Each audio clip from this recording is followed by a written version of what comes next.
Sur les hauteurs de Ribeauvillé dans le Haut-Rhin se tient cette semaine la toute première Coupe du Monde de highline de vitesse.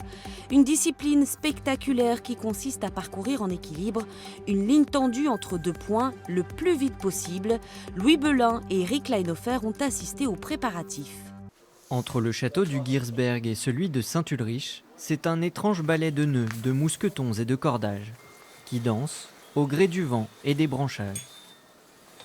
Vous êtes prêts à tirer? Nous on est prêts à donner. Afin d'éviter que les sangles se prennent dans les branches, il faut élaguer certains arbres.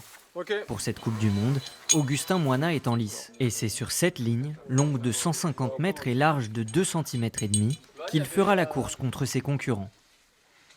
C'est pas comme dans la discipline du funambulisme, on a une corde qui est ronde. Là c'est plat, donc ça fait que marcher dessus c'est un peu plus simple, ça roule moins sous le pied.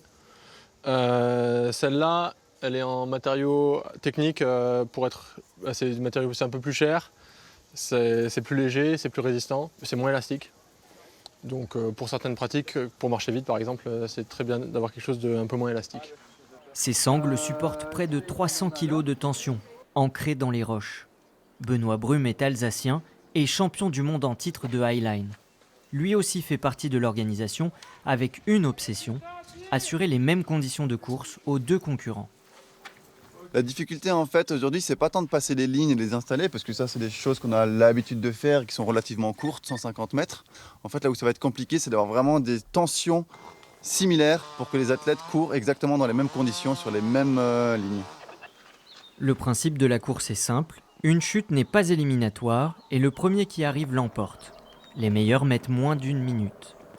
Des duels à 520 mètres d'altitude, suspendus au-dessus du vide, forcément spectaculaires. C'est un peu fou, mais c'est génial, quoi.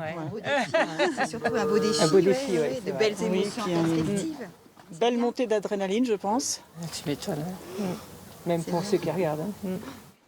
Avec des compétiteurs venus des 4 coins de la planète et en public, la Coupe du Monde démarre ce vendredi à Ribeauvillé.